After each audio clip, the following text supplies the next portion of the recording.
gas piston AR platform rifles. Is there anything wrong with them? Do they have an advantage over direct impingement? Are they superior to direct impingement? Because I just made a video yesterday about them, and I just want to know, man, because I see a lot of channels where people don't like the gas piston ARs. I see channels where people don't like the direct impingement ARs. Do you think the gas piston ARs are the way to go when it comes to buying an AR-15 223/5.56? Now I know the Ruger Mini 14s is undisputable. Those are hands down one of the best rifles you can get. Is a Mini 14 as far as that caliber, but it also shoots the AK round. But I'm talking about 223/5.56 right now.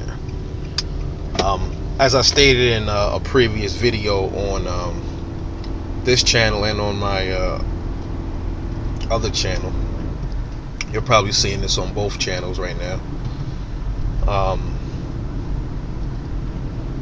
I was interested in a direct impingement AR-15 and a gas piston, but I don't really think I want to spend $1,400 on the direct impingement AR-15 when I gotta keep babying it, keeping it wet all the time. I mean, hey, don't get me wrong, I'm all for taking care of my weapons. There's nothing wrong with that. But it's almost like if you're saying you gotta keep a Glock wet or it won't function right all the time.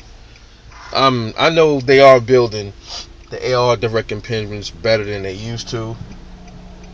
From my understanding, though, the real AR-15, the M16, the ones from the 70s, the 60s, 68 or something to the 70s, that was in the military. From my understanding, Armalite created that. So, from what I'm hearing, though, those were not direct impingement. They just didn't catch on, a lot, I guess. That's what I've been hearing. I could be wrong. I read that somewhere a while back that the first the M16 from back then was not direct impingement. I know Eugene Stoner, he came out with the AR, the Armalite.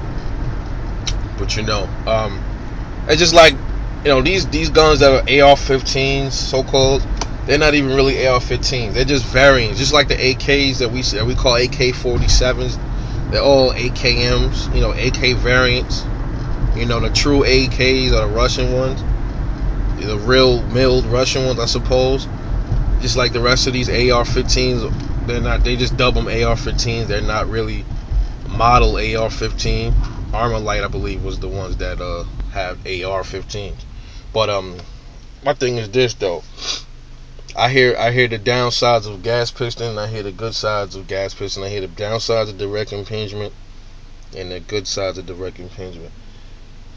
If I wanted, that's what I said, if I wanted a direct impingement, I probably would take it to the cheaper, not the lower end. The lowest I would go was probably Stag Arms or something like that. I like Delton. I heard that's a good company. That's $650, $680 for their ARs. I never heard it. That's unheard of to me.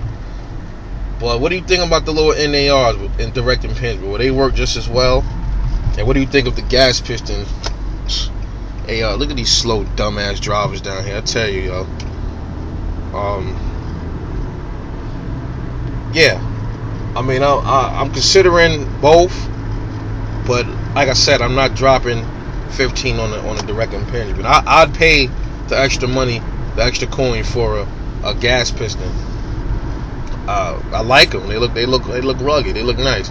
I know a lot back then they suffered from carrier tilt. From what I've been hearing, a lot of manufacturers corrected that issue. But like I said, I need something that's gonna work. I'm not saying anything wrong with direct impingement directly, but the reason I want a direct impingement as well is so I can get familiar with both the systems. That's why I really want one of those too, to see how they both function compared to each other.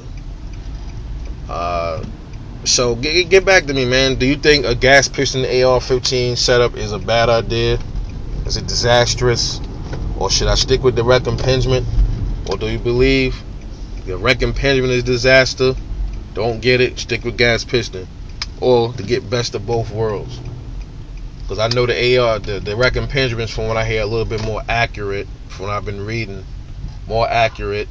They're lighter, but you gotta keep them. You gotta keep them wet. And the gas pistons, you don't have to keep them wet as much. They're heavier though, and they cost a little more.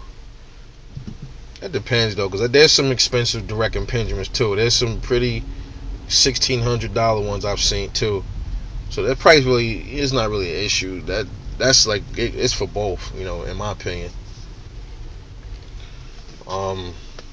Only thing about the another con to the gas piston is to the direct impingement.